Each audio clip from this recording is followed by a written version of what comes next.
I woke in the emergency room at 2:17 in the morning to my mother's post calling me a drama queen. 12 hours later, I found my name on a ghost company, nearly 6 figures of debt, and a forged deed. Worse, she secretly filed to take my daughter if I became incapacitated. By Sunday, 25 people at church expecting a family intervention heard the truth that shattered them. My name is Kylie Barnes. I am 34 years old, a single mother to an 8-year-old girl named Ava, and for the last 3 weeks, I have been drowning on dry land. I work as a grant compliance manager at the Cumberland Response Authority, a regional disaster relief coordination hub that essentially acts as the nervous system when the worst of nature tears through our state. Ever since the hurricane hit the coast 21 days ago, my life has been measured in 15-minute increments, swallowed whole by damage assessments, emergency funding requests, and an endless stream of displaced families. I was working double shifts, sometimes clocking 16 hours a day, fueled by stale coffee and the terrifying knowledge that I was the only thing keeping a roof over my family's head. That roof belonged to a duplex left to me by my late aunt, but somehow, I had become the solitary pillar holding up the sky for everyone living inside it. The collapse did not announce itself with a dramatic gasp or a cinematic clutching of the chest. It came like a quiet thief in the middle of a Tuesday afternoon. I was standing in the main glass-walled corridor of the dispatch center, holding a stack of 50 expedited emergency approval files. The fluorescent lights overhead suddenly seemed too bright, bleeding into a harsh, blinding white that seared the back of my eyes. A high-pitched ringing started at the base of my skull, a sharp electric hum that quickly drowned out the chaotic symphony of ringing phones and frantic shouting from the operations floor. The air turned heavy, thick as molasses, and I realized I could not pull enough oxygen into my lungs. My heart pounded a frantic, irregular rhythm against my ribs, a trapped bird slamming against the bars of a cage. The heavy paper files slipped from my numb fingers, scattering across the polished linoleum like dead leaves in a winter wind. I remember the cold shock of the floor hitting my knees, the sudden, violent sideways tilt of the world, and then absolute, heavy darkness. I woke up to the steady, rhythmic beeping of a heart monitor and the biting chill of an emergency room bed. The clock on the wall read 2:17 in the morning. An intravenous needle was taped securely to the back of my hand, pumping cool, sterile fluids into my severely dehydrated veins. A nurse with tired eyes and a kind smile walked in, checking the digital chart at the foot of my bed. "You gave your coworkers quite a scare, honey," she said softly. "Exhaustion, severe dehydration, and a massive drop in blood pressure. Your body simply pulled the plug when you refused to—" I immediately asked about Ava, a spike of panic flaring in my chest, but the nurse quickly assured me that one of my colleagues had picked her up from after-school care and taken her safely to a friend's house. Then I asked the question that still tasted like ash in my mouth. "Did you call my emergency contacts?" I whispered. The nurse shifted her weight uncomfortably, avoiding my gaze for a fraction of a second. "We did," she replied, her voice dropping a register into a tone of practiced professional sympathy. "We called your mother and your father right after you were admitted. The phone was answered, but they said they were unable to make it down here tonight." Not unable, unwilling. A familiar, hollow ache settled in the pit of my stomach. I reached for my phone, which was sitting on the small plastic tray beside the bed. I did not know exactly what I was looking for. Maybe a missed call, a voicemail, or a text offering some flimsy excuse about feeling unwell. Instead, my thumb mindlessly opened a local community prayer and gossip group on social media. There, pinned right near the top of the feed, was a post from Marla Barnes, my mother. It had been posted exactly 2 hours after the hospital had called her to say her daughter had collapsed. I read the words over and over, letting them burn themselves into my retinas until the letters blurred. "Some people just love turning their everyday fatigue into a grand stage production," she had written. "Prayers for those of us who have to pick up the pieces when the drama queen decides to take a timely tumble." Beneath the post were dozens of likes and laughing emojis from people I had known my entire life. The local bakery owner, my high school chemistry teacher, neighbors I waved to every single morning from my porch. They were all in on the joke. The joke was me. I did not cry. My tear ducts felt as dry as my veins had been an hour ago. A strange, glacial calm washed over me, freezing the hurt before it could bloom. My fingers moved automatically, pressing the buttons on my phone to take a screenshot. I saved the image to a hidden folder. Something deep inside my gut, some primal, whispering survival instinct, told me I was going to need it very soon. Just as the screen flashed to capture my mother's public betrayal, a new notification slid down from the top of my phone. It was an automated, high-priority text message from the payroll department at the Cumberland Response Authority. Urgent. Please log into the Employee Secure Portal to verify the income garnishment notice received this evening. Failure to comply within 48 hours will result in automatic wage deduction. I stared at the glowing letters, my exhausted mind struggling to process the stark legal phrasing. An income garnishment for what? I paid my mortgage on time every month. I had no outstanding credit card debt beyond the usual monthly groceries and gas. I clicked the secure link, my heart hammering against my ribs all over again. The digital document loaded agonizingly slowly on the hospital's weak wireless network. It was a formal, stamped notice from the county civil court, demanding the deduction of a massive sum from my bi-weekly paycheck.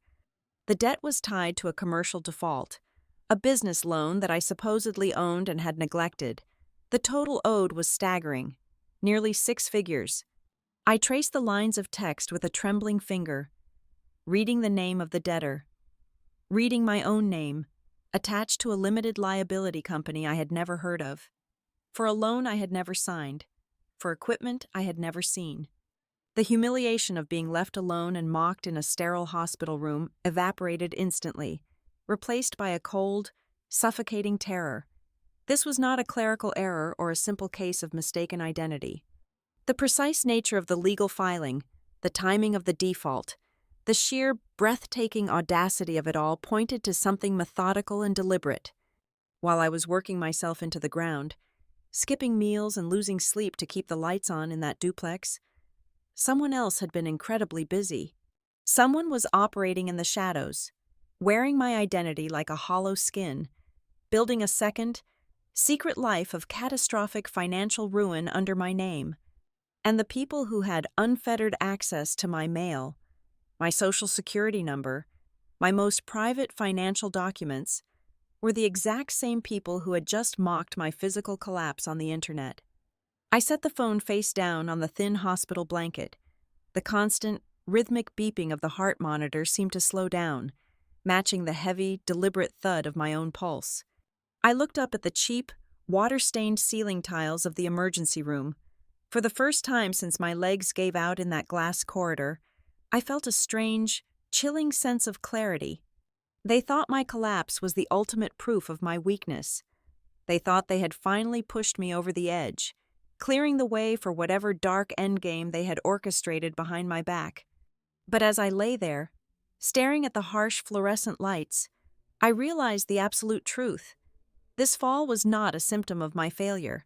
It was the violent, necessary jolt that forced me to open my eyes.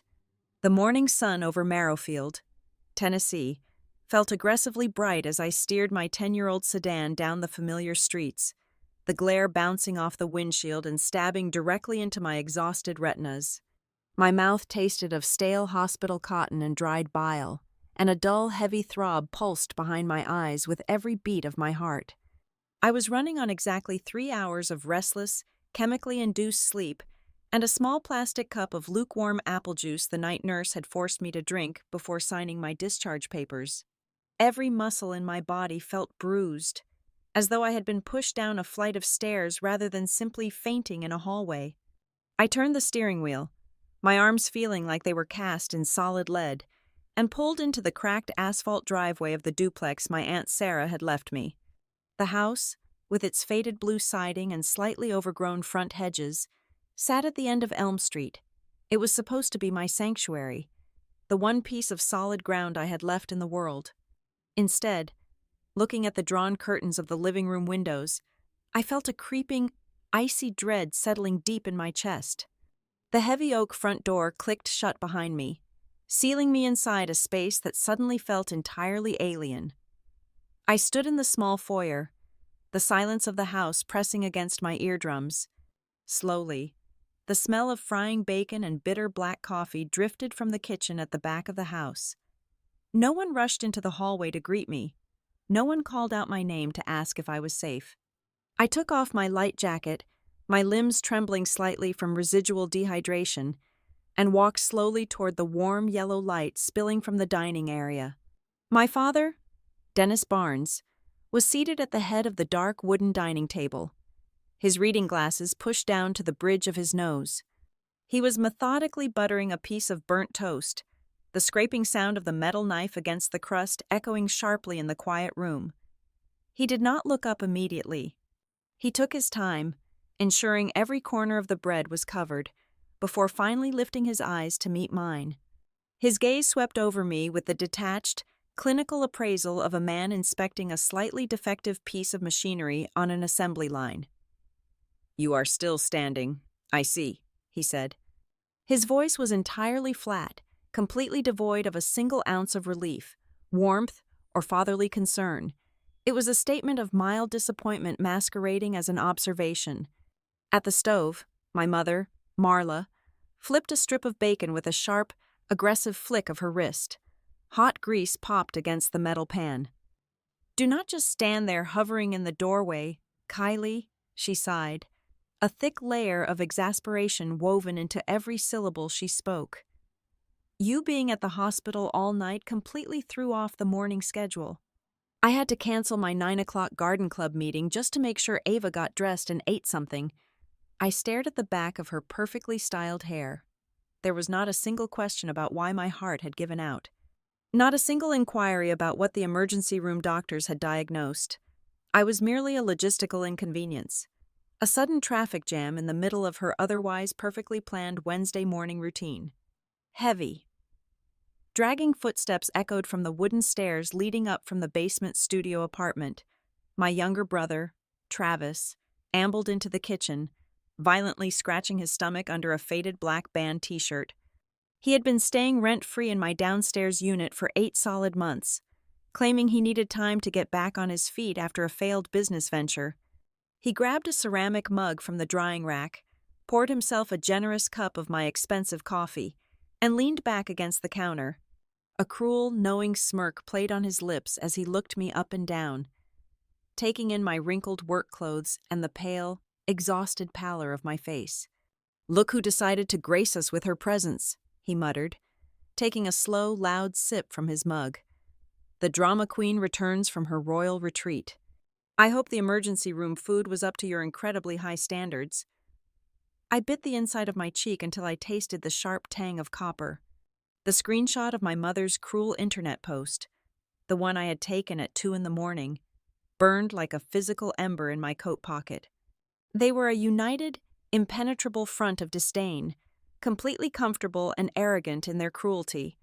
Before I could formulate a response that would not sound unhinged, a tiny hurricane of blonde hair and pink cotton pajamas slammed into my legs. "Mommy?" Ava cried out, burying her face against my thighs. Her small, warm arms wrapped around my knees with a desperate, crushing force that nearly knocked me off balance. I dropped to the linoleum floor, wrapping my arms tightly around her small frame, burying my face in her shoulder and breathing in the sweet scent of her strawberry shampoo. For a brief, beautiful second, the icy temperature of the room melted away. "I am okay, sweetie," I whispered, smoothing her messy morning hair. "Mommy is right here. I am perfectly fine." Ava pulled back, her big brown eyes wide and serious, searching my face for any sign of a lie. She leaned in close to my ear, her voice dropping to a low, conspiratorial whisper meant only for me. "Grandpa went into your office late last night," she murmured. "He told me you called him and asked him to find some important insurance papers, so he took the little silver key from the bottom of the ceramic owl to open your drawer." The linoleum floor seemed to drop out from beneath me, sending my stomach into a sickening freefall. My lungs seized, trapping the air inside my chest. I stood up slowly, keeping my hand securely on Ava's shoulder, my eyes instinctively scanning the kitchen to anchor myself. That was when I saw it. Resting innocently next to the ceramic fruit bowl on the granite island was a stiff white cardboard express shipping envelope. The return address belonged to a heavy equipment distributor located in another state. But it was the recipient line printed in bold, black ink that made the blood literally freeze in my veins. It was addressed to K. Field Imaging, LLC, care of my exact home address. It was the exact same fictitious company name from the terrifying payroll garnishment notice I had received in the hospital bed. My mother turned from the stove, a spatula held loosely in her right hand, her eyes tracking my gaze with the predatory stillness of a hawk. "The delivery man came very early this morning," she said, her tone dripping with forced, casual indifference. "Looks like some boring business junk mail." She was watching my face. They were all watching me. Travis had stopped drinking his coffee, the mug suspended halfway to his mouth. My father's butter knife hovered perfectly still over his plate. The air in the warm kitchen suddenly grew incredibly thick, vibrating with an unspoken, electric tension. They were waiting for me to snap. They wanted me to lunge for the envelope, to scream at them, to demand immediate answers, to tear my hair out and act exactly like the unstable, hysterical woman they had been painting me as to the entire town. A chilling, profound realization washed over my feverish, racing brain. If I confronted them right now, armed only with a plastic hospital bracelet and trembling, dehydrated hands, they would gaslight me right into the dirt. They would use my righteous anger as undeniable proof of my mental breakdown. I forced the tight muscles in my jaw to relax. I let out a long, tired, dismissive sigh, reaching out and casually tossing the heavy cardboard envelope into my large leather work tote resting on the floor. "Probably just corporate spam," I muttered, fighting to keep my voice perfectly level and bored. "I will throw it in the shredder later. I just need to go change my clothes and take a shower." I turned my back on them, denying them the violent explosion they were so clearly hungry for, and walked out of the kitchen. I moved down the short hallway and stepped into my home office, closing the solid wood door softly behind me. The room looked exactly as I had left it yesterday morning, but the atmosphere felt deeply, fundamentally violated. I walked straight to the tall metal filing cabinet tucked into the far corner of the room. The lock mechanism was properly engaged, but when I used the spare key on my personal keychain to open the bottom drawer, the intrusion was screamingly obvious to anyone who knew where to look. I am a meticulous, overly organized person. I arrange my personal and financial documents with agonizing, obsessive precision. The thick manila folders containing my past tax returns, my property deed, and Ava's original birth certificate were all sitting a quarter of an inch higher than the rest of the row. The metal indexing tab on my Social Security file was bent slightly backward. It was not a frantic, messy ransacking. It was the careful, deliberate, quiet work of someone who firmly believed I was either too stupid or too mentally exhausted to notice the microscopic shifts in my own private sanctuary. I checked the desk. The tiny silver key Ava had mentioned was sitting back inside the hollow ceramic owl, placed just a single millimeter off-center from its usual hiding spot. I stood perfectly still in the quiet of my office, the terrifying reality of my situation settling over my shoulders like a heavy, suffocating lead blanket. The house I paid the mortgage on, the walls that were supposed to protect my daughter and me from the outside world, had been silently transformed into a theater of psychological and financial warfare. I walked back out to the dining area and stood quietly by the archway.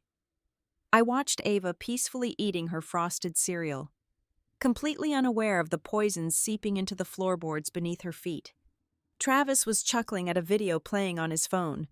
Marla was humming a soft church hymn as she wiped down the granite counter. Dennis was turning the pages of the morning newspaper, sipping his orange juice. They looked exactly like a normal, boring, functioning American family enjoying a quiet weekday morning. But I knew the absolute truth now. They had breached the walls of my life, weaponized my physical exhaustion, and were currently laying the complex legal groundwork to strip me of everything I owned and everything I loved. I watched a single white drop of milk fall from Ava's silver spoon back into her ceramic bowl. I took a slow, deep, silent breath, feeling the cold air fill my lungs. I understood with terrifying, absolute clarity that the rules of engagement had fundamentally changed. If I raised my voice, if I cried a single tear, if I showed them even a tiny fraction of the pure terror and burning rage boiling inside my stomach, I would hand them the exact legal ammunition they desperately needed. I realized that to survive, I had to become a ghost in my own home, smiling blindly through the devastating betrayal until the perfect moment arrived to burn their entire elaborate scheme to the ground. I bypassed my own cubicle entirely, ignoring the blinking red light on my desk phone and the stack of disaster relief files waiting for my signature. I walked straight down the linoleum hallway to the Payroll and Human Resources Department. The air conditioning in this wing of the Cumberland Response Authority always ran 10 degrees colder than the rest of the building, but the chill that settled over my skin had absolutely nothing to do with the temperature.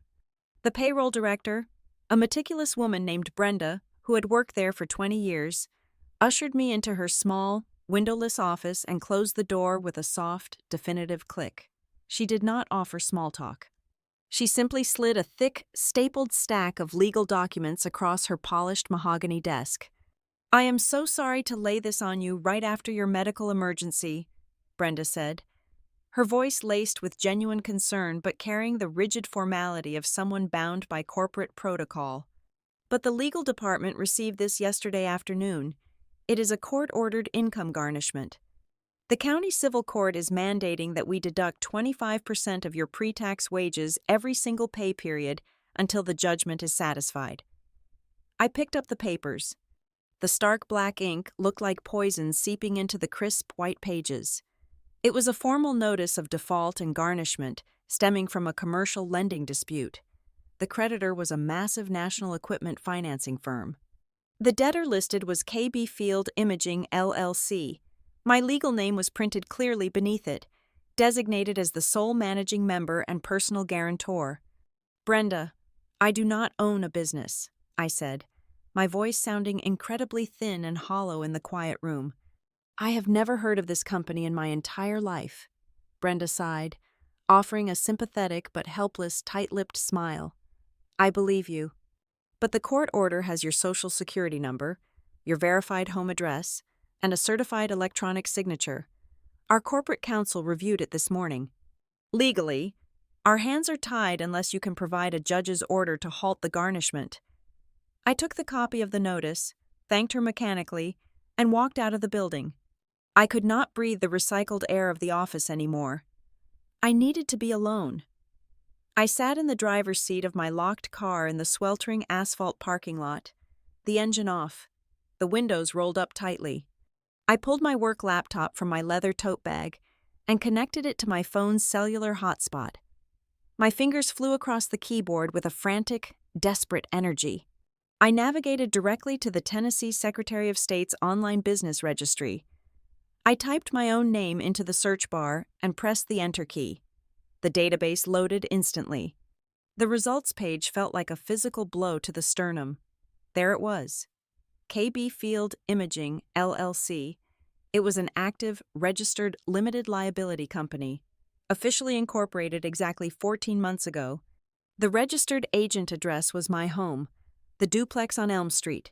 The administrative contact email was a generic, professional-sounding address that I had absolutely never created. I dug deeper, pulling the publicly filed Uniform Commercial Code records attached to the entity. The sheer scale of the financial fiction laid out before me was breathtaking.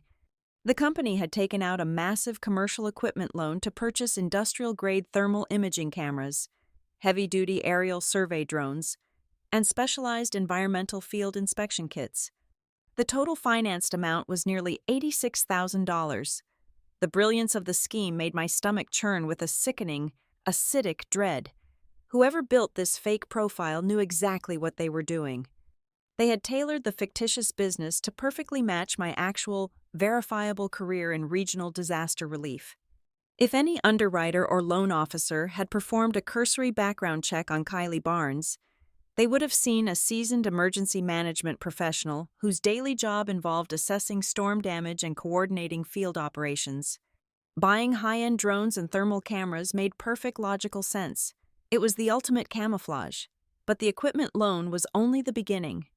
Linked to the same tax identification number was a high-interest commercial cash advance, a predatory lending vehicle that demanded daily automatic withdrawals, and a separate business line of credit that was currently maxed out and severely delinquent. I downloaded the incorporation documents, my eyes scanning the digital paperwork for any flaw, any mistake, and then I saw the electronic signatures.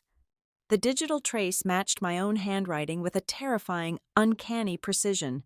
The loops, the slant, the specific way I always failed to close the top of my capital letters, it was all there. A sudden sharp memory pierced through my racing thoughts, connecting a series of mundane moments I had previously dismissed. Over the past year, my father had repeatedly asked to borrow my laptop on the weekends. He always had a mundane, perfectly reasonable excuse.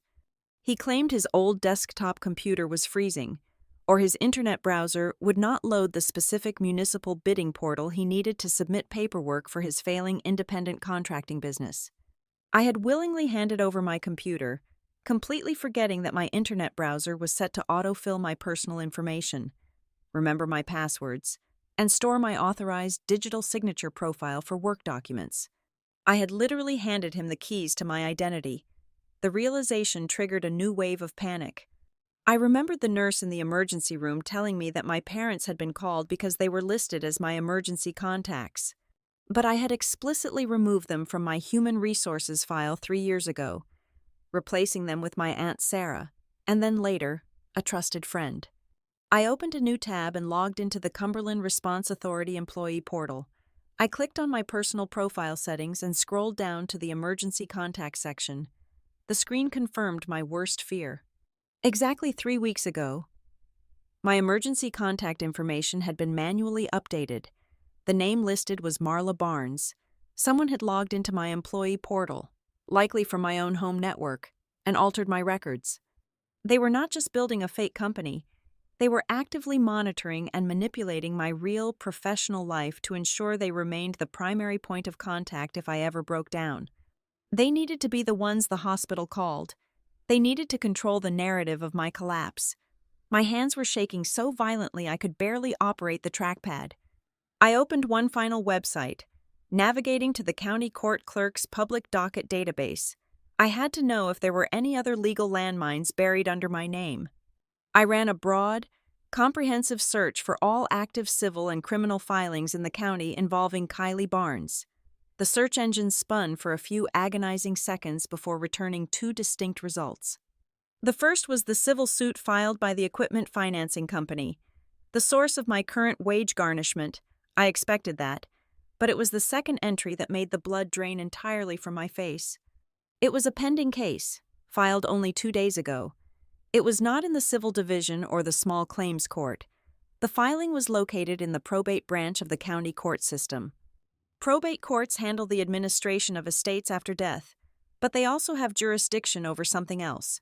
They handle petitions for legal guardianships and conservatorships. They handle cases where an adult is deemed legally incompetent to manage their own affairs, their own finances, or their own children. I stared at the glowing screen, the sweltering heat of the car completely forgotten, replaced by a deep, bone-chilling cold that seemed to radiate from the marrow of my bones. The puzzle pieces violently snapped together, forming a picture of absolute terrifying clarity. My parents were not just stealing money to fund my brother's bad ideas or cover my father's failing business. They were not just emotionally exploiting me to feel superior. They were systematically dismantling my autonomy. They had buried me in artificial debt, sabotaged my professional files, and were now using my physical exhaustion from working double shifts to pay their bills as the ultimate proof of my instability.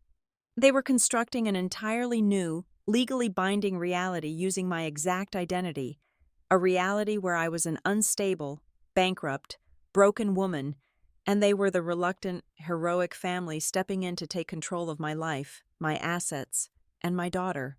I drove straight from the sweltering parking lot of my office building to downtown Nashville, my hands gripping the steering wheel so tightly my knuckles ached. I bypassed the police station entirely. A fraud detective would see a messy family dispute, but I needed a butcher. I needed Nora Mercer. Nora and I had shared a cramped, cinder-block dorm room for 2 years during our undergraduate studies. Back then, she was a quiet, fiercely intelligent girl who highlighted her textbooks with geometric precision. Today, she was a senior partner at a boutique law firm specializing in high-net-worth property fraud and vicious, high-stakes guardianship disputes. Her office was a fortress of soundproof glass, dark mahogany, and ruthless efficiency, a stark and intimidating contrast to my peeling, chaotic duplex. I sat across from her massive desk, my nervous energy vibrating right through the leather guest chair, and laid out every single terrifying discovery I had made over the past 4 hours. I told her about the ghost company, the astronomical equipment loans, the altered emergency contacts, and the pending probate court docket I had stumbled across. Nora listened without interrupting once. She did not offer me water, and she did not offer me empty sympathy. When I finally finished speaking, my chest was heaving as if I had just sprinted a mile. "I am going back to the house right now," I said, my voice thick with a burning, suffocating rage. "I am going to throw these printouts directly in my father's face. I am going to pack their bags, throw their belongings out onto the front lawn, and change every single lock on the doors."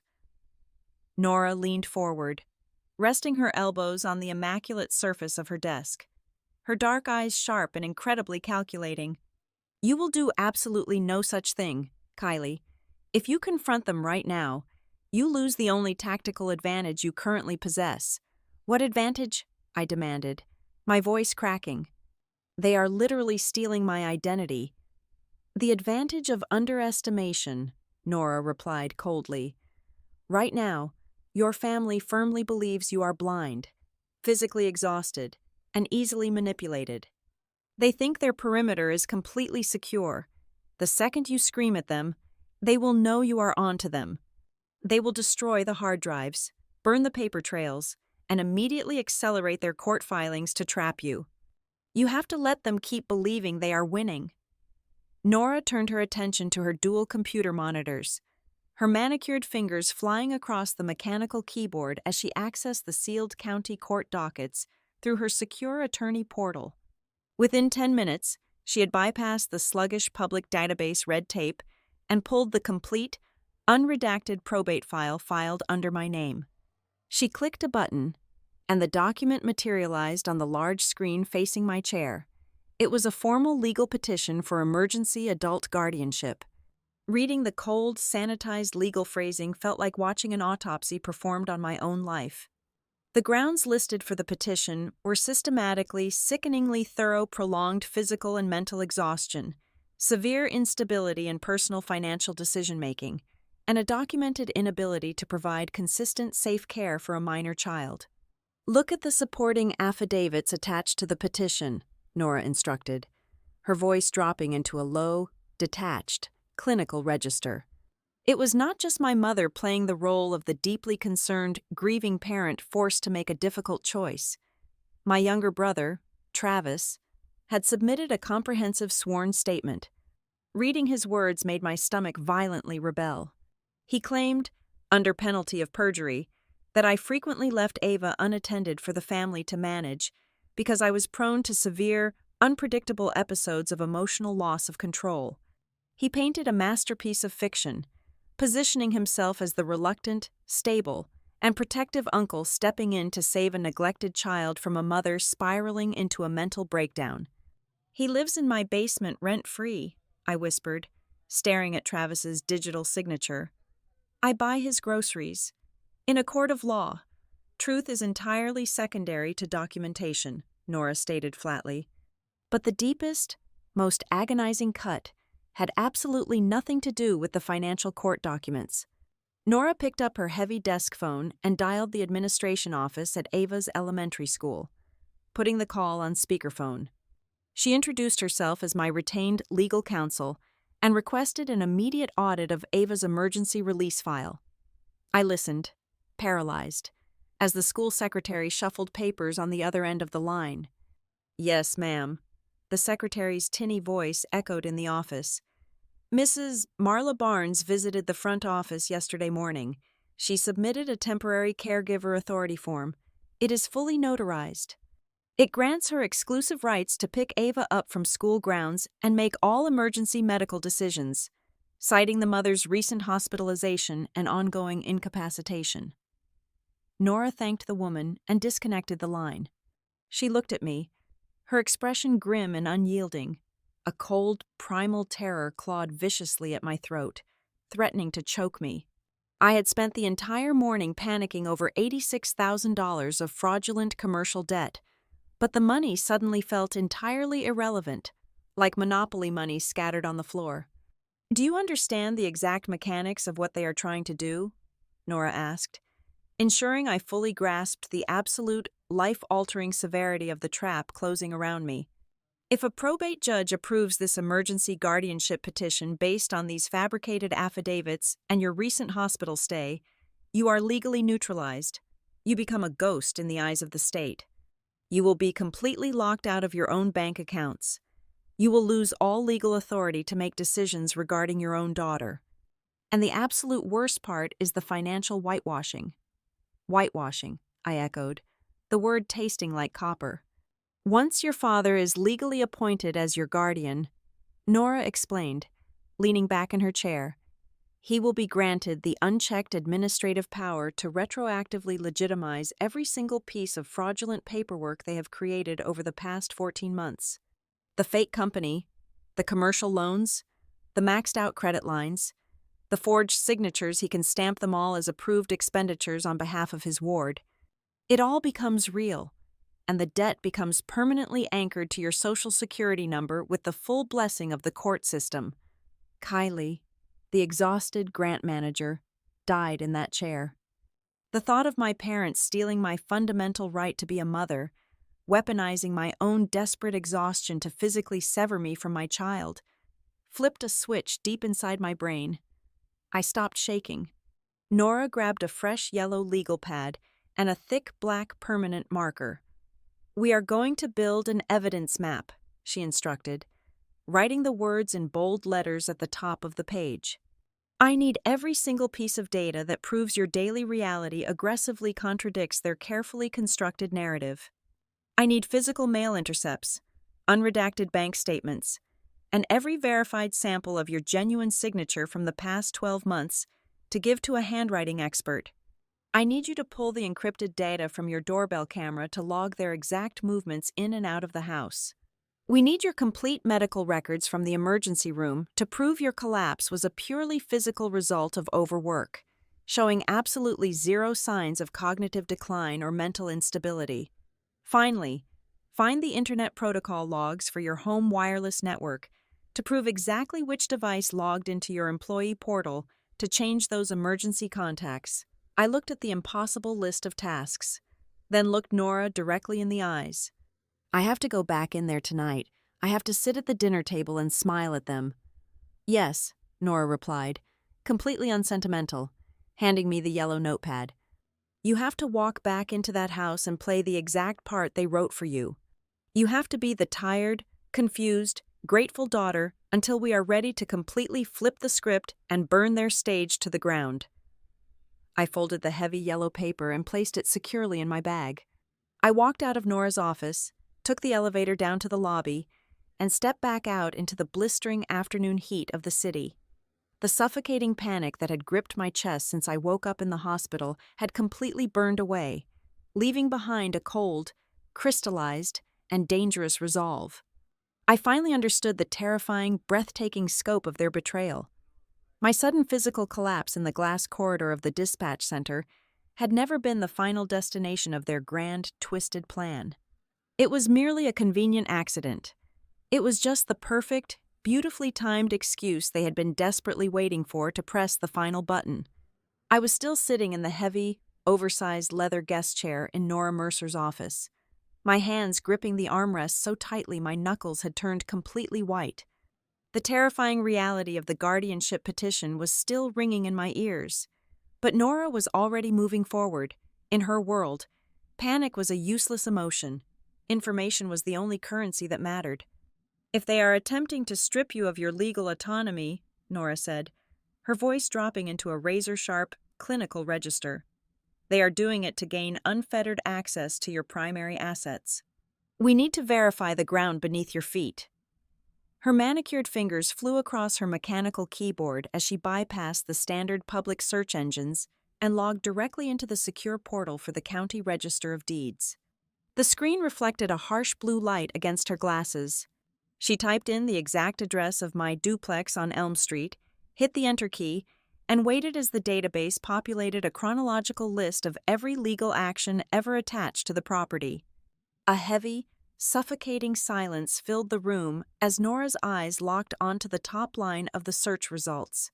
A new document had been filed exactly 3 months ago. "Look at this," Nora commanded, clicking a hyperlinked text file.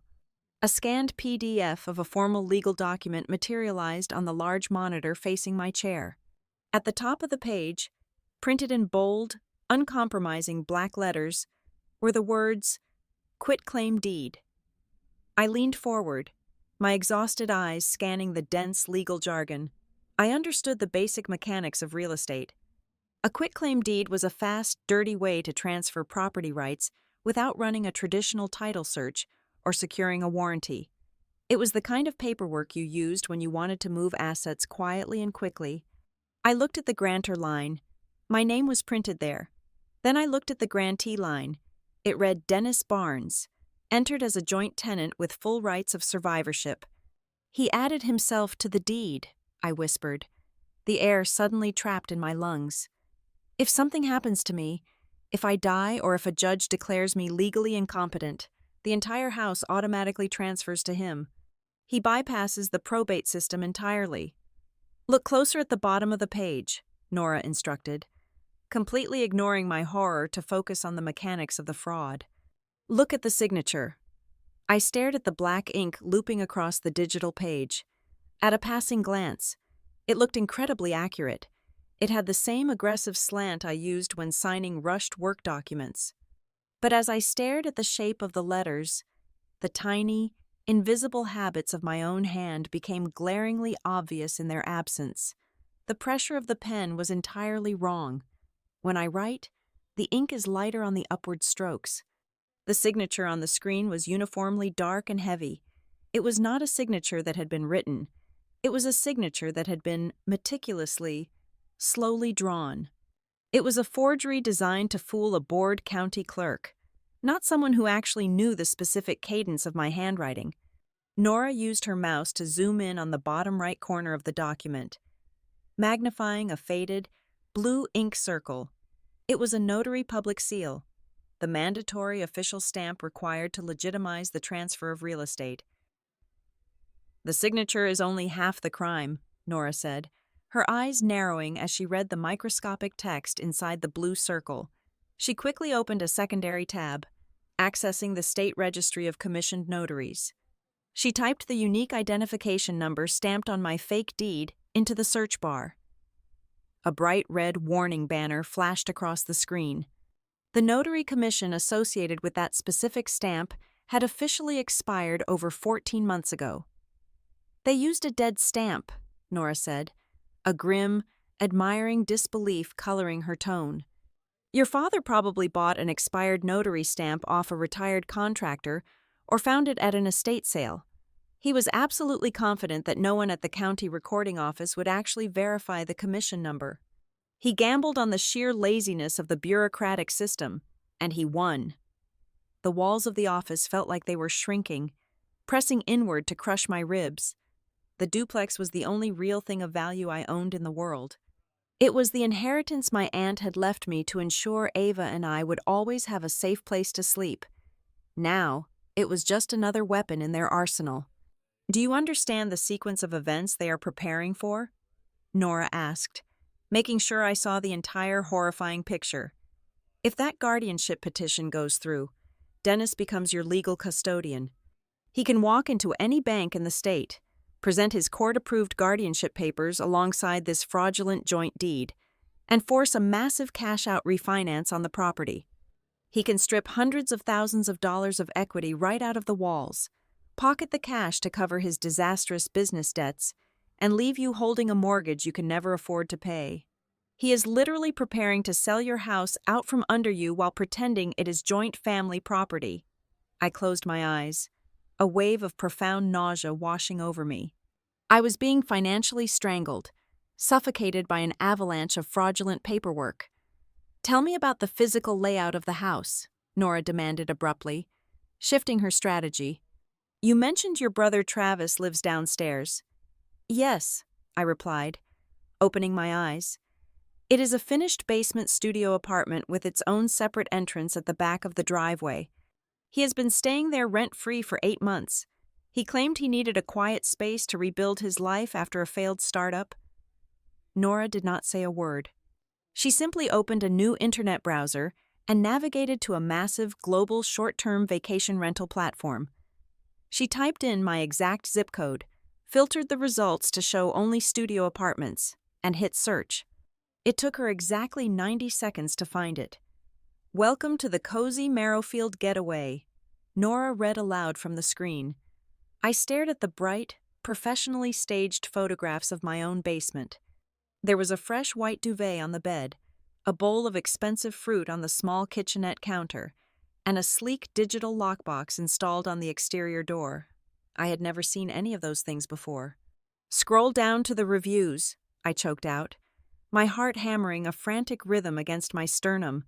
There were over 60 individual reviews. The earliest one was dated 7 months ago. They all praised the immaculate cleanliness of the space, the quiet neighborhood, and the incredibly responsive host. I looked at the host profile picture. It was a generic logo of a pine tree, but the name listed underneath was completely unmistakable. T.B. Property Management, Travis Barnes. The puzzle pieces locked together with a sickening, violent snap. Travis was not a helpless, dragged-in younger brother simply going along with my parents' schemes because he had nowhere else to go. He was a primary architect of the exploitation. He was taking the photographs, managing the booking calendar, changing the digital door codes, and messaging with strangers who were sleeping directly beneath my daughter's bedroom. He was running an illicit, untaxed hotel out of my basement. "They only book it on weekends," Nora observed, analyzing the platform's calendar data. "They rent it out exclusively from Friday night to Sunday morning. The exact shifts when you are usually working emergency dispatch, or when you are so exhausted you do not leave the second floor." The money from the bookings was undoubtedly being collected in cash or funneled directly into an untraceable digital payment account that my parents controlled. The realization hit me with the force of a freight train. Suddenly, every financial struggle of the past 8 months took on a sinister, terrifying new context. I remembered the astronomical electricity bills I had paid in the middle of the summer, crying at the kitchen table because the cost had mysteriously tripled. I remembered financing an emergency repair on the basement water heater for $1,200 on my high-interest credit card, desperately working overtime to cover the minimum payments. I was paying the skyrocketing property taxes, the comprehensive homeowner's insurance, and the relentless maintenance costs with the literal blood and sweat of my double shifts. Meanwhile, my own family was extracting pure, unadulterated profit from the exact same walls. They were harvesting my property like a cash crop. The betrayal had officially mutated.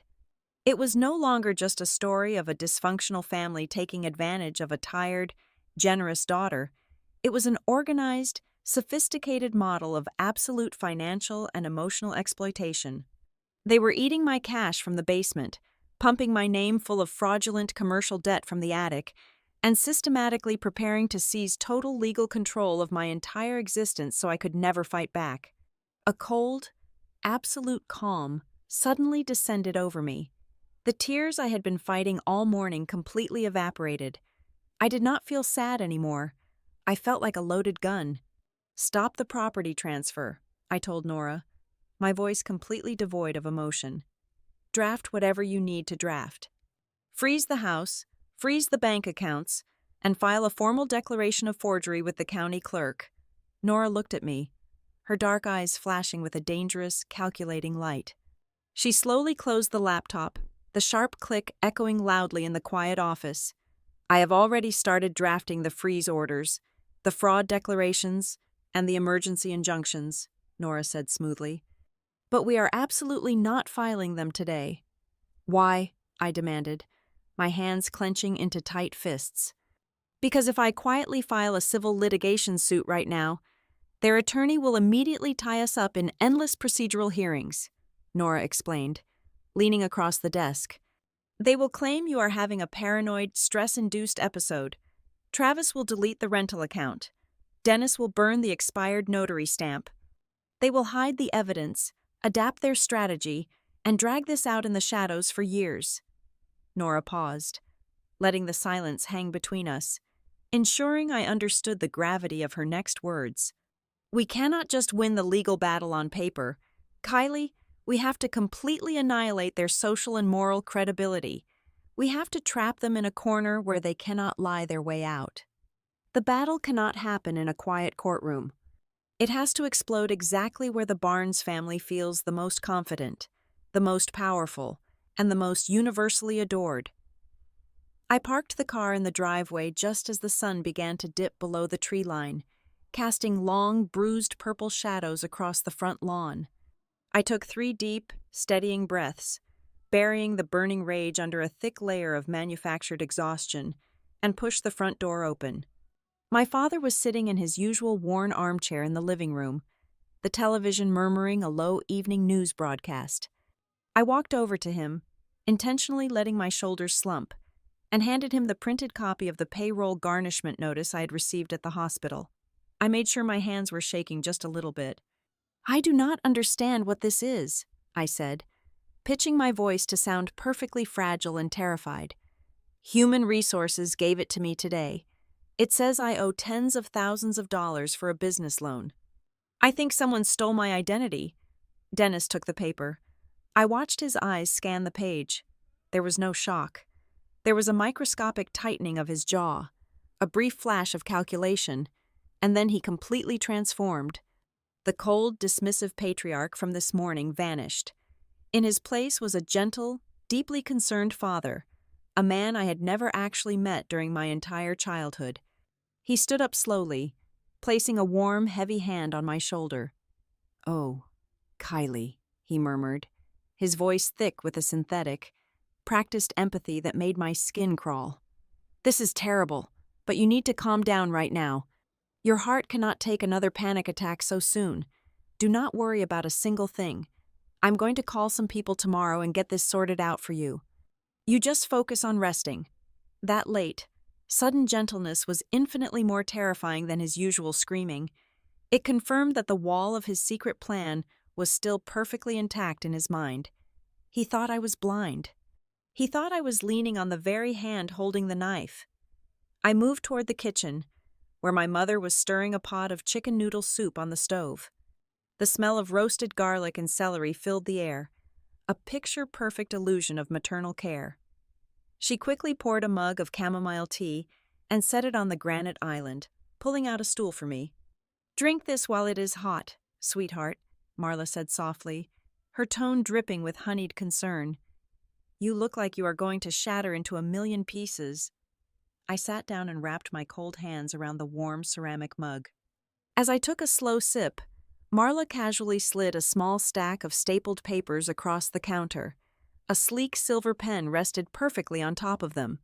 "Since you are so overwhelmed with work and this scary identity theft mess," she began, her voice casual, as if she were discussing the grocery list, "your father and I thought it would be best if I took some of the administrative burden off your plate for a few weeks. These are just some temporary rest agreements. It just gives me permission to talk to Ava's school and handle any annoying medical billing questions for you while you recover from your collapse." I stared at the papers. They were not simple permission slips. I recognized the formatting from Nora's office. It was a localized power of attorney draft, specifically tailored to grant her sweeping medical and educational control over my daughter. Thank you, Mom, I whispered, forcing a tired smile. My vision is still so blurry from the hospital medications. I will read them over in the morning when my head is clear. I slid the papers into my tote bag before she could protest, trapping her in her own narrative of my extreme fatigue. Her eye twitched, a tiny fracture in her loving mother facade, but she quickly smoothed her expression and went back to stirring the soup. After dinner, I went up to Ava's bedroom to tuck her in. She was wearing her favorite yellow pajamas, brushing out the tangles in her blonde hair. I sat on the edge of her twin bed, pulling the floral quilt up to her chin. "Did you have a good day with Grandma?" I asked, keeping my tone light and breezy. Ava nodded, her brown eyes serious and wide.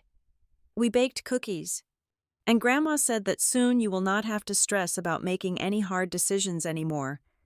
She said she and Grandpa are going to take the wheel, so you can just sleep and be happy." The breath caught violently in my throat. They were not just laying legal traps. They were actively grooming my 8-year-old daughter. They were building a soft, comfortable narrative where my removal from her life was framed as a necessary, loving vacation. They were poisoning the well right in front of me. I kissed her forehead, promising her I was not going anywhere, and stepped out into the dark hallway, my hands trembling with a fresh wave of adrenaline. I locked myself in my bedroom and immediately opened my laptop. I had a lot of work to do. I navigated to Travis's social media accounts. Just as Nora had predicted, he was actively covering his tracks. 2 videos he had posted earlier in the year, showing off his home office in my basement, had been deleted, but Travis was lazy. He had linked his profile to an automated cloud backup service I had helped him set up 5 years ago, and he had forgotten to change the master password. I logged into the cloud server and pulled the deleted archives. I found exactly what I was looking for. It was a short video clip from 7 months ago. Travis was holding a beer, leaning against the drywall of my basement, grinning into the camera. "People think running a business is hard."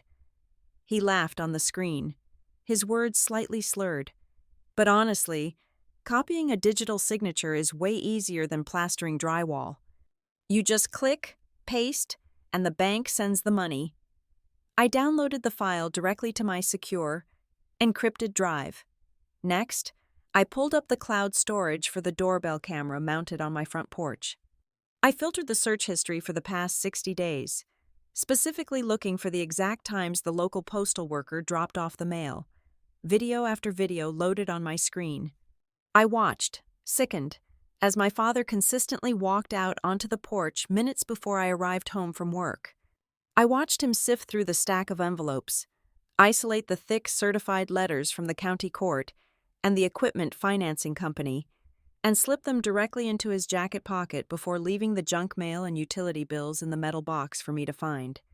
The systematic interception of my legal correspondence was completely undeniable. My phone vibrated silently on the mattress. It was an encrypted message from Nora. The preliminary assessment from the forensic document examiner just came back. The ink pressure, the velocity of the stroke, and the baseline alignment on the property deed and the company and corporation files are completely inconsistent with your verified work signatures. The expert confirmed strong signs of deliberate forgery. It is a fabricated match. I exhaled a long, shaky breath. We had the smoking gun for the property theft. 10 minutes later, I received an email notification from my primary care physician's secure patient portal, following my panicked phone call from Nora's office that afternoon. "Doctor, Aris had uploaded a formal medical letter of clearance." I read the digital document carefully. It explicitly stated that my brief hospitalization was the direct physiological result of severe dehydration and extreme occupational overwork. More importantly, the last paragraph was bulletproof. It stated clearly that I exhibited absolutely 0 signs of cognitive decline, 0 indicators of mental instability, and possessed the full, unimpaired capacity to parent my child and manage my financial affairs. The medical foundation of their emergency guardianship petition was officially dead on arrival. I walked back downstairs to grab a glass of water from the kitchen. Dennis and Marla were sitting at the dining table, speaking in hushed, urgent whispers. When I stepped onto the hardwood floor, they snapped apart, instantly pasting on identical smiles of gentle concern. "Kylie," my father said, standing up and clearing his throat. His voice carried the booming, authoritative resonance he reserved for church functions. "Your mother and I have been talking. We know you are struggling with this debt issue, and we know your mind is completely overwhelmed right now. You cannot carry this heavy burden alone." I stood frozen by the refrigerator, waiting for the trap to spring. "I spoke with Pastor Eli this afternoon," Dennis continued, his eyes locked onto mine. "We have decided to organize a special family testimony circle this coming Sunday at the Cedar Ridge Fellowship. It will just be a small, private gathering of our closest friends and community members. We are all going to come together to pray for your healing, to support you, and to help you accept the intervention you so desperately need to get your life back on track." A cold chill swept over the back of my neck. I understood exactly what he was doing. The Cedar Ridge Fellowship was the absolute epicenter of our local community. A family testimony circle was a deeply respected tradition, usually reserved for severe addiction interventions or grief counseling. My father was building a public stage. He was inviting 25 of the most influential people in our town to witness my supposed mental breakdown. He planned to use the weight of the community to emotionally corner me, to force me into signing my rights away while entirely surrounded by people who thought they were saving me from myself. He wanted to brand me as an unstable, unfit mother in the court of public opinion before presenting his guardianship petition to a judge on Monday morning. "A testimony circle?" I asked, making sure my voice trembled perfectly. "Dad, I do not know if I can handle being around that many people right now." "It is exactly what you need, Kylie," Marla chimed in, walking over to rub my back, her touch feeling like absolute ice through my shirt. "You just need to show up, sit quietly, and let us take the wheel. We are doing this because we love you." I looked down at the floor, hiding the terrifying, cold fire that was suddenly burning behind my eyes. They thought they were building a slaughterhouse to end my independence. They had absolutely no idea they had just handed me the exact stage I needed to burn their entire fraudulent empire to the ground. "Okay," I whispered, looking back up at my parents with wide, defeated eyes. "I will be there on Sunday." When I told Nora that I had explicitly agreed to the Sunday gathering, she stared at me across her massive mahogany desk as if I had completely lost my mind. Her entire litigation strategy usually relied on avoiding uncontrolled environments, and a church basement packed with my parents' closest friends was the absolute definition of a hostile arena. I calmly explained that refusing to go would only force my father to file his emergency guardianship petition in a legal vacuum on Monday morning, completely unchecked and unchallenged. By leaning directly into his trap, I was feeding him the exact overconfidence we desperately needed. He firmly believed he had me cornered and defeated. He had absolutely no idea I was the one silently locking the door from the inside. My strategic suspicion was violently validated on Thursday afternoon when I received a highly uncomfortable, hushed phone call from a woman I vaguely knew from the church choir. She nervously confessed that my mother had been quietly circulating printed observation forms to select, influential members of the congregation.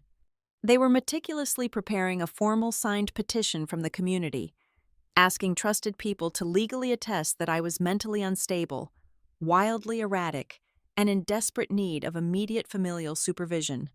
They were literally crowdsourcing my institutionalization under the guise of holy fellowship. Nora did not waste another second trying to talk me out of it. We spent Friday evening transforming her sterile conference room into a tactical war room. We built a master dossier, a thick, heavy black leather binder meticulously organized in chronological order with brightly colored index tabs. The physical weight of the binder felt like holding a loaded weapon. Tab 1 contained the Ghost Company Incorporation documents and the terrifying $86,000 equipment loan. Tab 2 held the forged quitclaim deed alongside the forensic handwriting analysis that proved the crime. Tab 3 secured the illegal school transfer forms. Tab 4 showcased the bulletproof doctor's letter declaring me perfectly sane and merely physically exhausted from overwork. Tab 5 highlighted the high-resolution screenshots of my mother's cruel, mocking social media posts. The final tabs locked in the certified mail tracking logs and the downloaded security camera footage showing my father actively stealing my legal correspondence from my own front porch.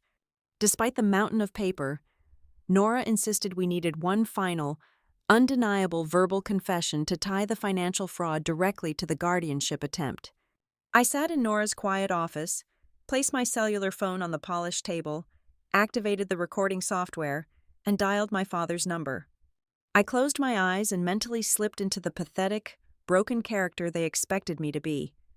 I pitched my voice a full octave higher, letting my breath hitch in a manufactured, desperate panic.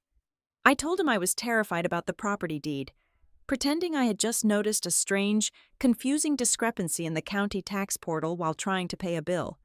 I begged him to tell me what was happening to the house my aunt had left me. "Kylie, you are spiraling again," Dennis sighed through the speaker. His voice dripped with that same sickening, patronizing calm he used to silence me when I was a teenager. "You are confusing standard municipal tax adjustments with real problems. Your brain is simply too tired to comprehend the paperwork. You just need to rest your mind. Once your mother has temporary authority, the deed thing will settle itself. Stop digging into things you do not understand and let us protect you." "Okay, Dad," I whispered, forcing a tiny, pathetic sob into the receiver. "Thank you. I'm just so tired." I ended the call and looked up at Nora. She gave a single, sharp nod of profound satisfaction. We had him on tape, explicitly linking the guardianship power grab to the real estate fraud. He had practically gift-wrapped his own motive. Early the next morning, I drove directly to Ava's elementary school. I sat down with the principal and the front office secretary in a private room. I laid out a fraction of the truth, just enough to make them realize the legal liability they were facing. After reviewing the temporary caregiver authority form my mother had attempted to file, the school administration was horrified. The principal immediately agreed to sign a formal and notarized affidavit. The document stated clearly and unequivocally that Marla Barnes had aggressively attempted to transfer legal, medical, and educational pickup rights without the biological mother's knowledge, presence, or consent. From the school, I drove straight to the Cumberland Response Authority headquarters. Brenda in the payroll department was absolutely stunned when I explained the full, verified scope of the corporate identity theft. She immediately drafted and signed a formal corporate statement on official company letterhead. The document legally certified that the massive wage garnishment currently threatening my livelihood stemmed exclusively from a fraudulent commercial entity and had absolutely zero connection to my personal spending habits, my lifestyle, or any legitimate consumer debt I had ever authorized. With the powerful external evidence finally secured, I returned to the duplex while my parents and brother were out running errands. The house was dead quiet. I moved like a focused phantom through my own home, acutely aware that this might be the last time I walked these halls as a victim. I packed a heavy fireproof metal lockbox with every single original document I possessed. I took my late aunt's antique jewelry, Ava's original birth certificate, my social security card, my passport, and the physical, original property deed. I drove straight back to downtown Nashville and handed the heavy metal box directly to Nora, who locked it securely inside the law firm's primary steel vault. My family could tear the duplex apart down to the wooden studs tonight, and they would find absolutely nothing to destroy or manipulate. I spent the rest of Saturday afternoon systematically erasing my digital footprint, cutting off their oxygen supply before they even realized they were suffocating. I opened a brand new, highly secure checking account at a completely different banking institution located 3 towns over, and I transferred every single dollar of my remaining funds. I systematically changed the passwords to my personal email, my employee portal, my mortgage account, and my healthcare dashboard. I implemented rigorous 2-factor authentication on a brand new cellular device I had purchased entirely in cash. I contacted all 3 major credit bureaus and placed an absolute, impenetrable security freeze on both my personal social security number and the fraudulent business tax identification number. Nobody was taking out another single dime in my name ever again. Finally, as the sun began to set, I walked into the central precinct of the local police department and filed a comprehensive, 100-page identity theft and fraud report. I handed over copies of the fake loans and the forged deed. I did not ask the bewildered desk sergeant to arrest anyone yet. I simply needed the official criminal complaint case number stamped and dated on police letterhead to add to the very front of my binder. It was the absolute final nail in their legal coffin. By Saturday night, the trap was flawlessly set. I sat in the darkness of my bedroom, listening to the muffled sounds of my parents moving around in the living room directly below me. They were completely oblivious to the silent, catastrophic avalanche hanging directly over their heads. They thought tomorrow was going to be my public execution. They thought I would break down, cry, and surrender my entire life in front of 25 sympathetic witnesses at the church. But as I traced the smooth, cold leather cover of the dossier resting on my nightstand, I felt a profound, chilling peace wash over my exhausted body. For the first time in my entire life, I was not preparing to endure Sunday. I was preparing to redefine it. 2 days before the scheduled Sunday gathering, the poison began to seep into the community groundwater. I was standing by the kitchen sink, washing a coffee mug, when my cellular phone vibrated in my pocket. It was a text message from a woman named Brenda from the church choir, a sweet but incredibly gullible lady who treated town gossip as gospel truth. I opened the message and felt the blood drain entirely from my face. She wrote that she was praying for my recovery, adding that my mother had confided in the women's prayer circle about my dangerous abuse of anti-anxiety medications. Brenda typed that she was heartbroken to hear how frightened little Ava had become of my erratic mood swings. I set the phone down on the granite counter, a cold, clinical wave of disgust washing over me. So that was the final angle. Extreme occupational exhaustion was not quite enough to justify a permanent legal conservatorship. My mother needed me to look aggressively medicated, unpredictable, and fundamentally dangerous to my own child. She was expertly laying the psychological foundation for the Sunday intervention, cementing my reputation as a medically unfit mother before I even walked through the church doors. Later that same afternoon, my father orchestrated his own distinct brand of manipulation. Dennis pulled me into the dimly lit garage, pulling the heavy door shut behind us. The smell of motor oil and damp cardboard hung thick in the humid air. He looked down at his scuffed work boots, playing the part of a humbled, desperate patriarch forced into a terrible corner. "Kylie," he began, his voice thick with a perfectly rehearsed, gravelly regret. "I need to confess something to you about that horrible debt notice you found. I was drowning. Travis had that business venture go under, and the family was bleeding cash. I just borrowed your name to tide us over a few difficult months. I fully intended to pay every single cent back before you ever noticed. I am so incredibly sorry." It was a beautiful, tragic performance. The vulnerability in his eyes almost looked genuine. The problem was, I already knew the exact math, and his confession was nothing but a flimsy, calculated half-truth designed to keep me docile. The previous night, Nora had securely transmitted the final, unredacted financial autopsy of my stolen identity. Dennis had not simply bailed out my brother's failed tech venture. The sprawling, chaotic mess of bank statements, wire transfers, and offshore routing numbers painted a significantly darker picture. My father, the deeply respected church elder, had actively funneled tens of thousands of dollars from the fraudulent commercial equipment loans directly into illegal sports betting syndicates. When the massive gambling losses inevitably mounted, he had turned in sheer desperation to predatory private lenders, the kind of violent, underground loan sharks who charged extortionate weekly interest rates. He was not a loving father making a misguided attempt to save his son. He was a degenerate addict desperately trying to save his own kneecaps, using my pristine credit score as his personal bulletproof vest. But the absolute most sickening revelation buried in the financial documents had nothing to do with my father's gambling.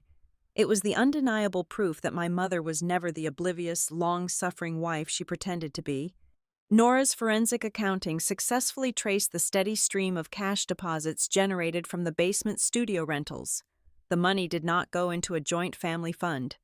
Every single dollar flowed directly into a private, hidden checking account held exclusively in Marla's name.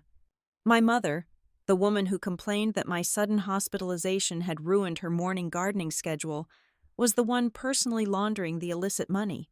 She was the one who knew exactly what was happening from the very first day. She was the one scrubbing the basement toilet after the weekend guests left, washing the sheets, and meticulously hiding every single digital receipt from my eyes.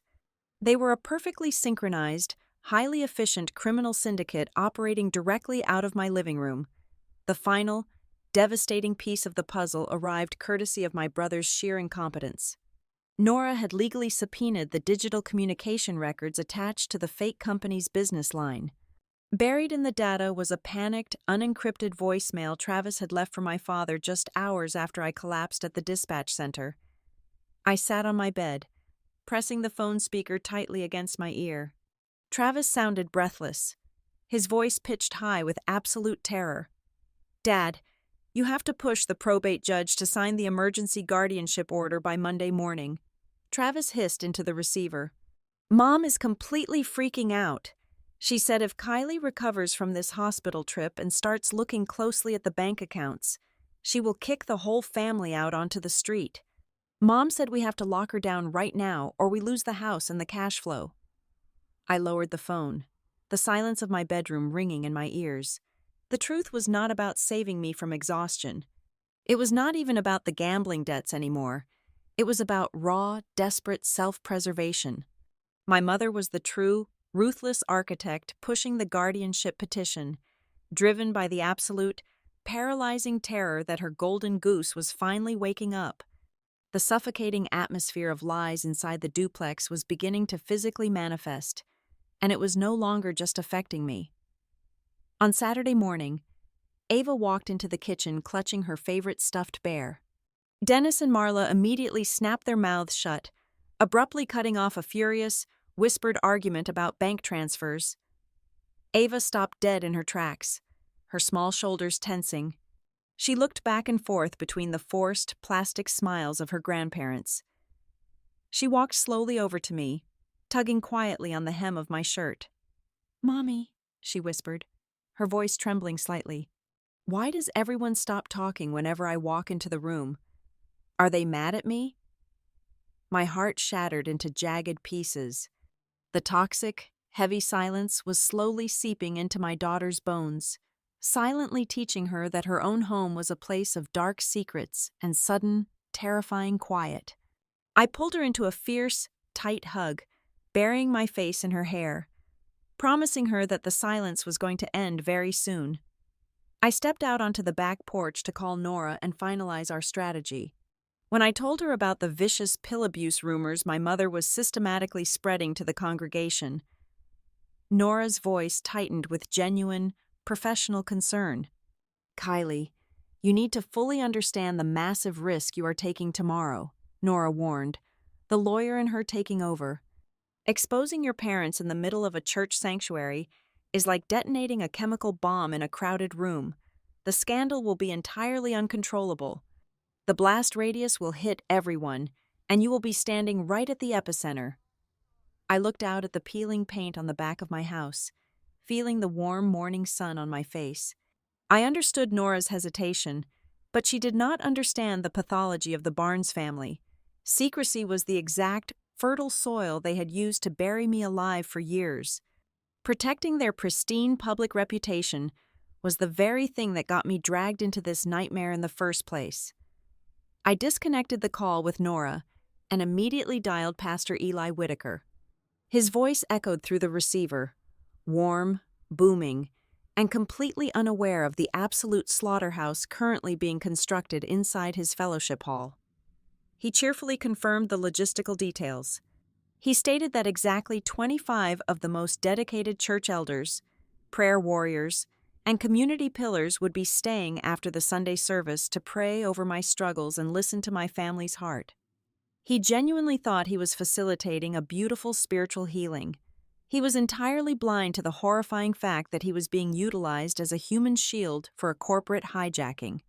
I stood alone in the humid Tennessee air, the reality of the impending Sunday morning settling over my shoulders like a heavy, impenetrable suit of armor. I could feel the lingering physical weakness from the hospital finally fading away, replaced by a cold, structural, and terrifying strength. I made a very clear, unbreakable moral decision right then and there on the porch. I was not going to walk into that church tomorrow and scream. I was not going to throw a tantrum, cry hot tears of betrayal, or hurl vicious insults at my parents. That was exactly the hysterical, medicated script my mother had meticulously written for me, and I refused to play the part.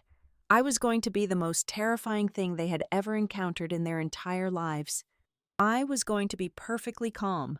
I was going to turn their wholly manipulative intervention into a forensic, undeniable audit of the absolute truth, presenting the facts with the lethal, dispassionate precision of a surgeon. They wanted to use Sunday to silence me and steal my daughter. I was going to use Sunday to ensure they never spoke another lie in my name again. Saturday night stretched into a long, quiet expanse of darkness.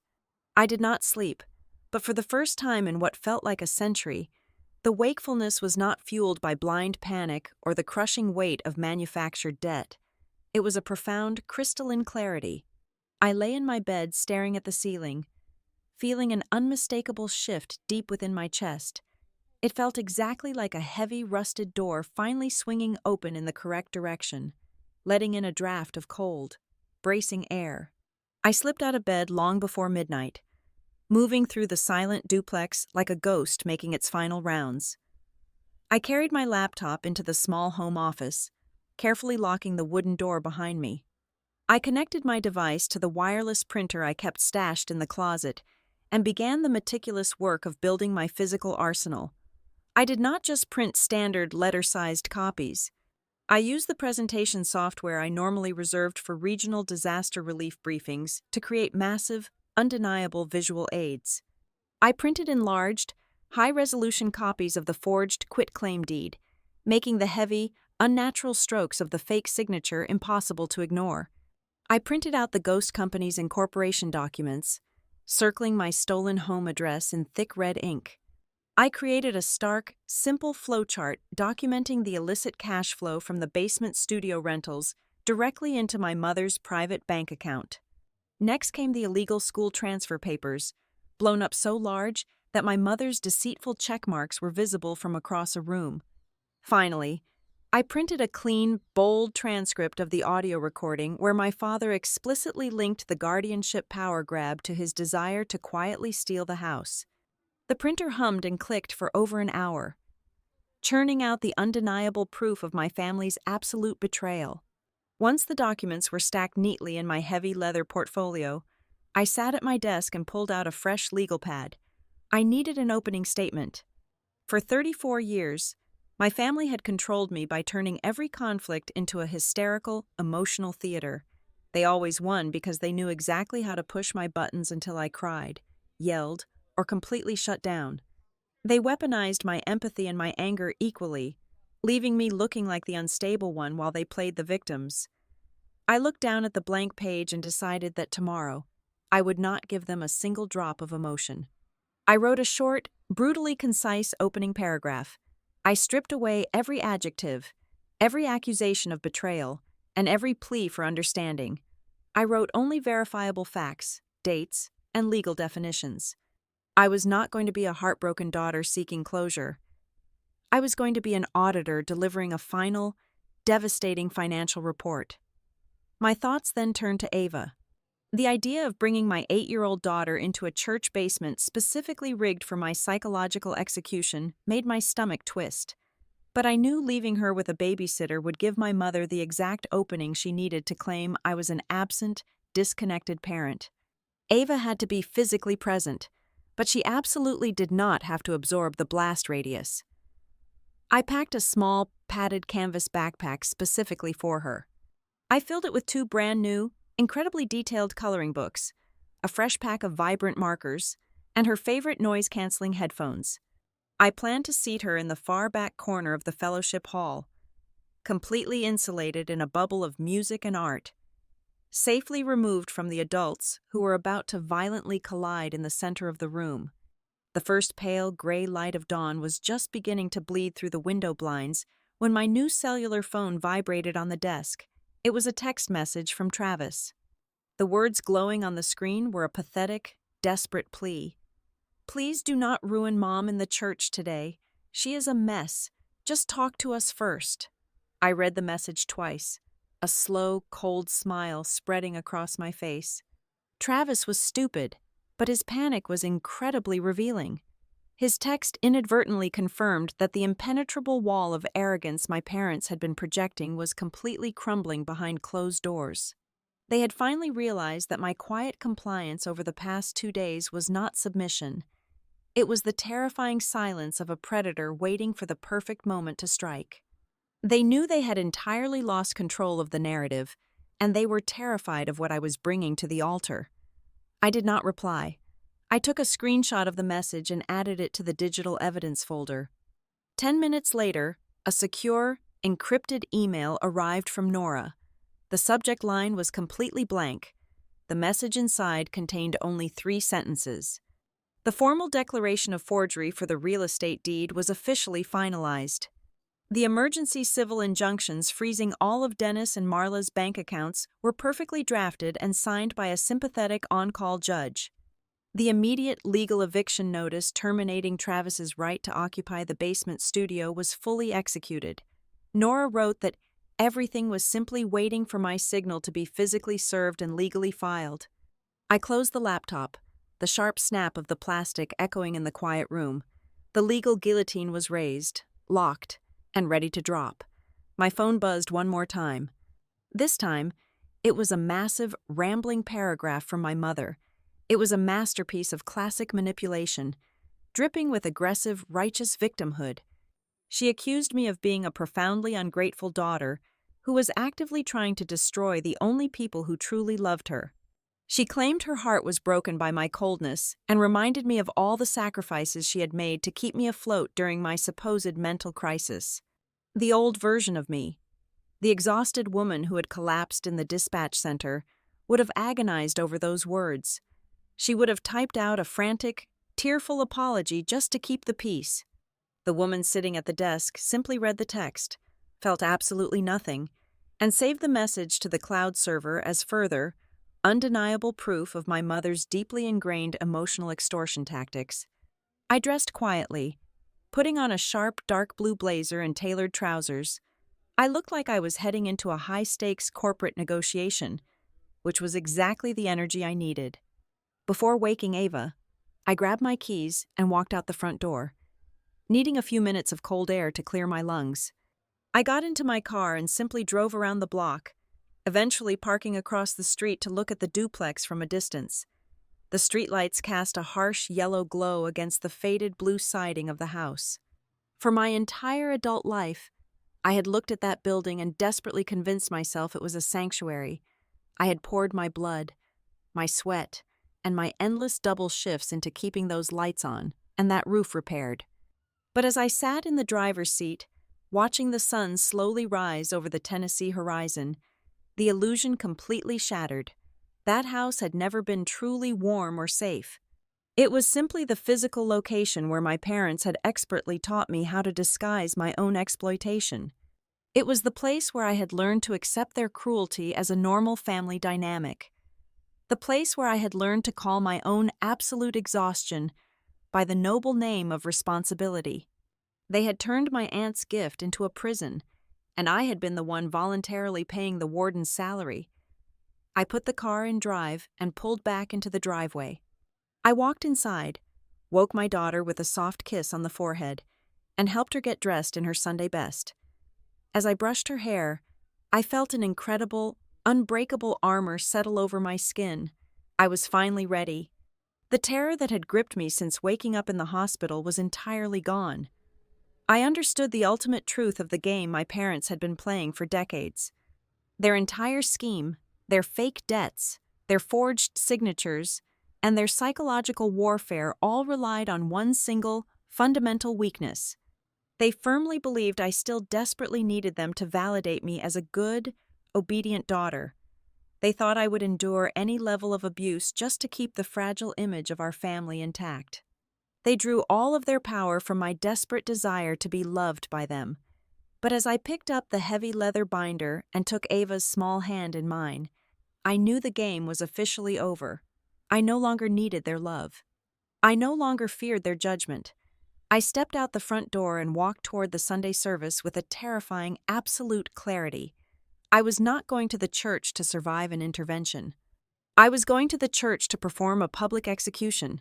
The air inside the fellowship hall of Cedar Ridge Fellowship felt heavy and artificially warm. After the main Sunday service concluded, exactly 25 people remained behind, arranging themselves in a loose semicircle of metal folding chairs. These were the pillars of our community: the choir director, the youth group leaders, the head of the local charity drive, and Pastor Eli Whitaker. I walked to the very back corner of the room, settled Ava into a plush armchair, placed her noise-canceling headphones over her ears, and handed her the new coloring books. She was completely insulated, watching the room but hearing absolutely none of it. I took my seat at the front. My father, Dennis, stood in the center of the semicircle. He clasped his hands together in front of his chest, projecting an aura of profound, exhausted patience. He spoke with the slow, measured cadence of a benevolent patriarch forced to make a tragic decision. He looked around the room, making deliberate eye contact with the elders, and painted a devastating portrait of my life. He described me as a deeply unstable, ungrateful woman spiraling out of control.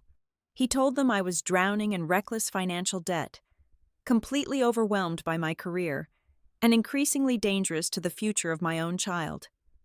Right on cue, my mother, Marla, let out a choked, perfectly modulated sob. She pressed a tissue to her eyes, stepping up to stand beside my father. She looked at the faces of the women she gossiped with every week and delivered her final blow. "We just do not know what else to do." Marla wept, her voice trembling with manufactured heartbreak. "Kylie has always been a bit of a drama queen, but this is different. She is falling apart. We brought you all here today to ask for your prayers and your support. Please, help our family save her before it is completely too late." A heavy, sympathetic murmur rippled through the 25 people in the room. Heads nodded. Soft sounds of pity echoed off the linoleum floor. Pastor Eli Whitaker stepped forward, his eyes full of gentle, pastoral concern. He turned to me, offering a warm, encouraging smile. "Kylie," Pastor Eli said softly, "we love you. This is a safe space. Would you like to speak your heart?" Everyone in the room braced themselves for an emotional explosion. They expected me to burst into defensive tears, to scream denials, to act exactly like the hysterical, broken woman my parents had just described. Instead, I stood up slowly. My face was completely expressionless. I did not shed a single tear. I walked over to the long folding table at the front of the room, carrying the massive, heavy black leather binder Nora and I had built. I dropped it onto the table. The loud, sharp smack of the thick binder hitting the plastic surface echoed like a gunshot, instantly silencing the room. I flipped the cover open, bypassing emotional defense entirely, and stepped directly into an interrogation. "I am not going to speak my heart today," I said, my voice cold, steady, and loud enough to reach the back wall. "I am going to speak to the facts." I pulled out the first document, an enlarged, certified copy of the original property deed to my duplex. I laid it flat on the table. "This is the original deed to my home, proving I am the sole, legal owner of the property," I stated clearly. Then, I pulled out the next sheet. "And this is a fraudulent quitclaim deed filed 3 months ago, attempting to secretly add Dennis Barnes as a joint owner with rights of survivorship. The notary stamp on this document expired 14 months before the signature was ever printed." The sympathetic murmurs in the room abruptly stopped. The silence turned sharp and confused. I did not give them a single second to recover. I pulled out the ghost company records and the massive commercial loan statements. My parents claimed I am drowning in reckless debt. I continued, holding up the paperwork. This is an $86,000 commercial equipment loan tied to a fake business registered at my home address. I never opened this company. The money was funneled into offshore accounts and private, high-interest loans. I turned to my mother, who had completely stopped crying. The tissue was frozen against her cheek, her eyes wide with sudden, raw terror. "And this," I said, pulling out the printed rental ledgers, "is the accounting for the illegal weekend hotel Travis has been running out of my basement for the past 8 months. Every single dollar of profit from my property was routed directly into a private checking account owned exclusively by Marla Barnes." A collective gasp swept through the folding chairs. The choir director covered her mouth with her hand, but I was not finished. I pulled out the most devastating piece of paper in the binder, the school transfer form. "This is the temporary caregiver authority form Marla submitted to my daughter's elementary school 2 days ago," I said, my voice dropping into a lethal, quiet register. "She attempted to secretly seize my medical and educational rights as a mother while I was lying in an emergency room bed." Dennis lunged forward, his face flushing a violent shade of crimson. "Pastor Eli, do not listen to this nonsense," he shouted, his patriarchal calm completely shattering. "She fabricated all of this. She is sick. She is having a paranoid episode." I ignored his shouting. I picked up the printed draft of their emergency guardianship petition, reading the cruel, clinical accusations out loud to the room. Then, I picked up my cellular phone, navigated to my audio files, and pressed play. I held the speaker high so every single person in the room could hear the recording of my father's voice clearly. "When your mother has temporary authority, the deed thing will settle itself." Dennis's recorded voice echoed through the silent fellowship hall. "Stop digging into things you do not understand." The atmosphere in the room violently shifted. The air was sucked out of the space. The 25 church members stared at my father in absolute, paralyzed horror. Dennis stammered, frantically waving his hands. "That is taken completely out of context. I meant something else entirely." I reached into the binder and handed a thick stack of stapled papers directly to Pastor Eli. "That is the sworn assessment from an independent forensic handwriting expert, Pastor. It formally confirms that the signatures on the property deed and the business loans are absolute, deliberate forgeries. Behind it is a notarized affidavit from my employer, confirming the debt is entirely fraudulent, and a sworn statement from the school principal confirming Marla tried to steal my parental rights."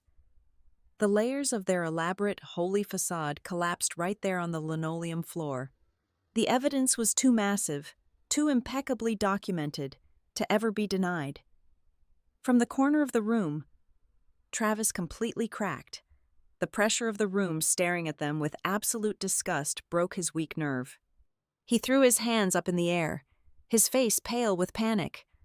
"I told you this was a bad idea," Travis blurted out, his voice cracking into a high pitch, staring wildly at our father. "You told me this Sunday would finish the paperwork once and for all. You said we would be safe today." That single, panicked slip of the tongue was the final, brutal knife severing whatever thin shred of moral defense the Barnes family had left. My father closed his eyes, his shoulders slumping in total defeat. At that exact moment, the heavy wooden doors at the back of the fellowship hall swung open. Nora walked down the center aisle, her heels clicking sharply against the floor. Walking directly beside her was a uniformed county sheriff's deputy.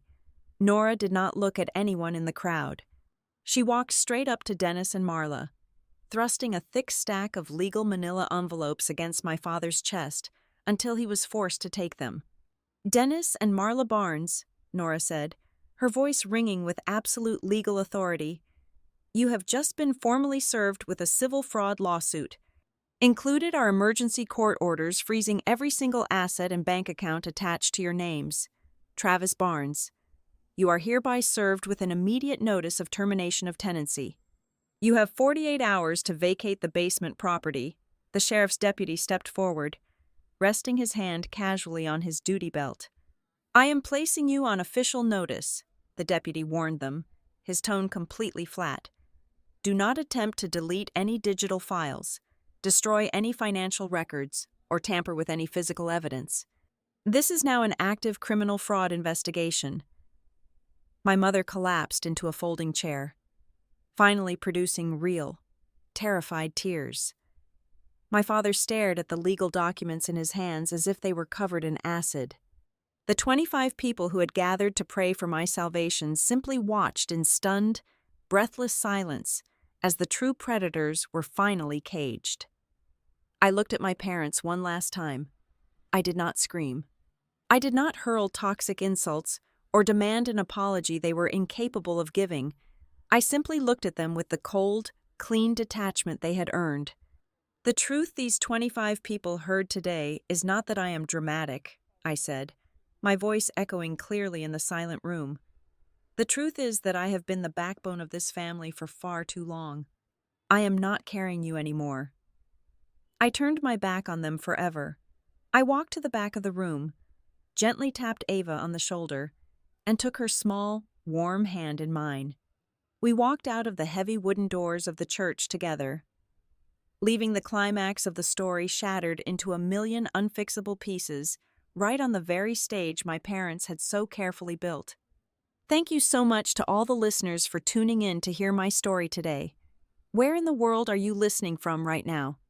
Please drop your location and your thoughts in the comments section below so we can connect and share our experiences. If you enjoyed this journey, please make sure to subscribe to the Boss Revenge Stories channel, leave a like on this video, and show your support by hitting that hype button so this story can be heard by even more people.